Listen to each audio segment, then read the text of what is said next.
Susana di Jalan Antik Horendel. Ini adalah jalan antik terbesar di seluruh Jiangbei.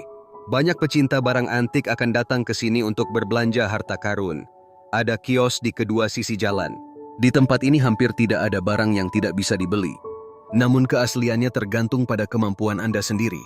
Bahkan para ahli berpengetahuan luas di sini pun punya pukulan. Teknologi pemalsuan di tempat ini terlalu kuat. Semuanya tercampur. Apakah Anda dapat menemukan harta karun tergantung pada kekuatan dan keberuntungan Anda sendiri?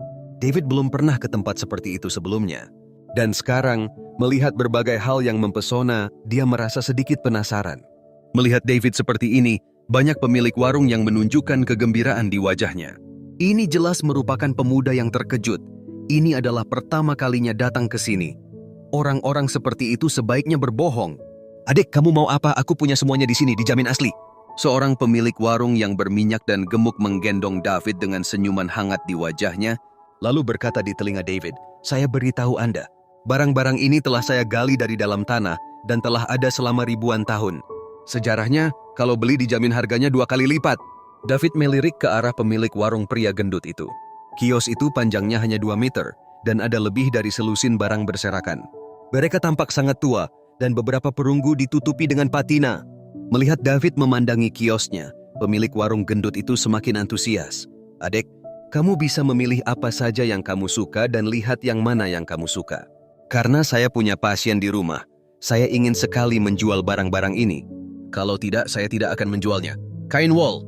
David mengabaikan pemilik kios tetapi berjongkok, mengambil bongkahan besi berkarat dan melihatnya dengan cermat. Karena benda-benda di depan mereka semuanya tidak bernyawa, hanya bongkahan besi yang tidak mencolok ini yang sebenarnya memancarkan sedikit energi spiritual. Seorang pemilik warung yang berminyak dan gemuk menggendong David dengan senyuman hangat di wajahnya, lalu berkata di telinga David, "Saya beritahu Anda, barang-barang ini telah saya gali dari dalam tanah dan telah ada selama ribuan tahun. Sejarahnya, kalau beli dijamin harganya 2 kali lipat." David melirik ke arah pemilik warung pria gendut itu. Kios itu panjangnya hanya 2 meter dan ada lebih dari selusin barang berserakan. Mereka tampak sangat tua dan beberapa perunggu ditutupi dengan patina. Melihat David memandangi kiosnya, pemilik warung gendut itu semakin antusias. "Adik, kamu bisa memilih apa saja yang kamu suka dan lihat yang mana yang kamu suka. Karena saya punya pasien di rumah, saya ingin sekali menjual barang-barang ini. Kalau tidak, saya tidak akan menjualnya." Kain wol. David mengabaikan pemilik kios tetapi berjongkok, mengambil bongkahan besi berkarat dan melihatnya dengan cermat. Karena benda-benda di depan mereka semuanya tidak bernyawa, hanya bongkahan besi yang tidak mencolok ini yang sebenarnya memancarkan sedikit energi spiritual. "Adikku, kamu benar-benar memiliki mata yang bagus. Ini adalah lencana penjaga pinggang dari dinasti Qing, tapi itu direndam dalam air di bawah tanah dan sekarang sudah berkarat menjadi bongkahan besi, tapi itu juga merupakan barang di istana. Jika Anda suka, 10.000 blok tersebut dijual kepada Anda." Pemilik warung gendut itu melihat David sedang melihat bongkahan besi itu dan langsung memperkenalkannya dengan antusias. "Pria gendut-jendut ini, saya khawatir dia akan menghasilkan banyak uang lagi. Saya tidak tahu di mana harus mengambil bongkahan besi yang pecah itu, tapi dia berani meminta 10.000. Pemuda yang tertegun seperti ini tidak mengerti apapun. Yang terbaik adalah berbohong. Kali ini jatuh ke tangan pria gendut itu dan dia pasti akan dibantai. Para pedagang di sekitarnya berbisik dan berbisik, melirik iri ke pemilik warung gemuk itu. Namun itu barang yang sangat bagus. David mengangguk sambil memegang bongkahan besi itu. Dia merasa semakin terisi dengan energi spiritual di dalam. Ketika pemilik warung gendut mendengar hal ini, dia tersenyum diam-diam, lalu berkata dengan sungguh-sungguh, "Tentu saja, saya semua barang baik. Saya tidak pernah berbohong jika bukan karena penyakit keluarga saya.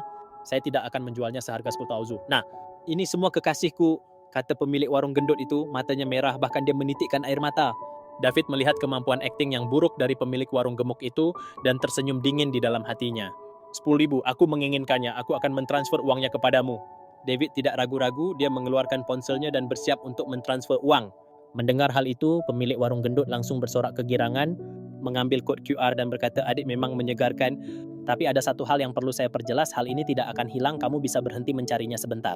Saya di sini untuk mengembalikannya, maka saya tidak akan mengembalikannya. Jangan khawatir, karena saya membelinya, saya tidak akan mengembalikannya. Saya menampar mata dan saya menganggap diri saya tidak beruntung." David tersenyum dan memberikan 10.000 untuk pemilik warung gemuk. Mendengar kabar uangnya sudah sampai, pemilik warung gendut itu tertawa.